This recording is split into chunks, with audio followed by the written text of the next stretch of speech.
dançam no cume das sombras. A luz não salvará você. Sou muito mais talentoso do que eu deveria. Inigualável praticante da magia sombria. Com o poder das sombras não há ninguém que compete. Quando criança resgatado e treinado por Zed. Um passado maligno é o que me assombra. Recrutado para fazer parte da ordem da sombra. E o que me consome, essa minha vontade insana. Levar a ordem rumo à supremacia ioniana. Arrogante e prepotente, recomendo que se afaste. Aceitei o desafio de ir atrás de Haast. Diferente de todos, com ela eu decidi ficar. E agora eu luto pra que ela não venha me dominar. Um grande poder sombrio, será que você me aguenta? Entenda que eu sou a arma, o resto apenas ferramenta. Estou em toda parte, sua vida é destruída, entenda. A escuridão não é sua amiga. E minha alma foi marcada pra fazer destruição. Temível o poder sombrio que eu porto em minha mão. Ninguém tomará o controle desse corpo no fim. Sou o ceifador das sombras, me chame de Caim. E aí galera, o meu nome é Caim Teorias Insanas, e hoje trago para vocês a parte 11 de Se Eu Fosse para o Mundo de Mushoku Tensei. Continuando de onde parou a gente, tava seguindo viagem pelos desfiladeiros de gelo até que avistamos duas figuras vindo na nossa direção, e eu só pensava que estava na hora de ver o quão forte eu estou. E então quando ficamos de frente para o Ostred, a Nanaoshi e o Ruger de Aeris ficariam paralisados de medo, porém eu dou um passo adiante e falo: quem é você? O Ostred ficaria surpreso pelo fato de eu não ter medo dele como a Nanaoshi, então ele fala: meu nome é Ostred dos Grandes Poderes, e quem é você, garoto? É estranho, em todas as vezes que eu renasci eu nunca conheci você, só conheço aqueles dois ali. Eu falo: meu nome é Caim Greirat, eu sou o Pilar do Trovão. O Ostred fala: Caim Greirat, eu só tenho uma coisa para perguntar a você. Você já ouviu a palavra Itogami? Eu falo: sim, eu conheci ele em um sonho, mas eu não consigo terminar, pois ele avança com tudo para cima de mim, porém o Ruger me defende dos ataques dele. Assim eu e a Aeris sacamos as nossas espadas, e então a Aeris perguntaria para mim qual era o plano. Eu falo que a gente tinha focar só no Ostred, pois aquela garota ao lado dele não era ameaça. Ela assente com a cabeça. Quanto isso, o Ruger estava tendo algumas trocações de golpes com ele, mas ele é facilmente derrotado. E vendo isso, eu entro na pose do Zenitsu e começo a respirar de uma forma estranha e falo: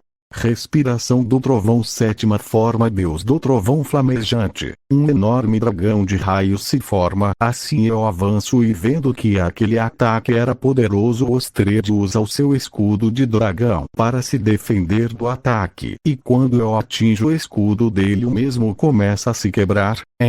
Esse escudo seu não vai me impedir. O escudo do Ostred quebra. Assim ele é atingido em cheio pelo meu ataque mais poderoso, deixando um grande corte no estômago dele, ainda com várias queimaduras pelo corpo. Assim ele começa a cuspir sangue. Então eu falo para Aeris usar o seu trunfo, pois ele ainda não caiu. Então ela entra na sua pose e fala: respiração das chamas, nona forma, purgatório. Ela vai para cima do Ostred também com a imagem de um dragão de fogo na ponta da espada. Enquanto as chamas rapidamente evaporava todo o gelo ali, e Ostred apenas estava parado, pois ele estava bastante ferido pelo meu ataque. E então ele abre os braços como se quisesse morrer. Assim a Aeris finaliza ele arrancando a sua cabeça. Então após essa luta tensa nos esperaríamos o Ruger de acordar. A Nanaoshi ficaria muito zangada e viria na minha direção, assim pegando na gola do meu kimono, enquanto falava que eu tinha estragado as chances dela de volta para o seu mundo. Assim ela logo começa a chorar. Desculpa, mas eu não tive escolha. Ele estava ameaçando os meus companheiros, então tive que agir. Ela se afasta de mim e fala que eu não sabia o que ela estava sentindo. E então ela se vira e começa a andar, porém eu pego na mão dela e falo: você está errada, eu sei como você se sente, mas mesmo que você ficasse com o Ostred, você não conseguiria voltar para o seu mundo. Ela fala: Como assim? Eu começo a explicar tudo para ela sobre o fato que ela teriam que esperar 500 anos até a amiga dela vir para esse mundo para poder mandá-la de volta. E que esse era o único jeito. Então eu completo, falando que eu também vim para esse mundo. Como ela, porém eu reencarnei. Já ela foi teletransportada quando o desastre de Mana aconteceu. Após eu contar tudo isso, as duas ficariam surpresas por todas essas notícias, principalmente a Nanaoshi, que ficaria muito frustrada de ter que esperar 500 anos. Então eu chego perto dela e falo com um sorriso no rosto que ela poderia ao menos nos acompanhar, até porque ela não precisava ficar sozinha. Então eu e a Iris ficaríamos conversando por um tempo com a Nanaoshi, assim ela ficaria um pouco mais à vontade com a gente, até que o Roger acorda um pouco eufórico perguntando onde estavam os três.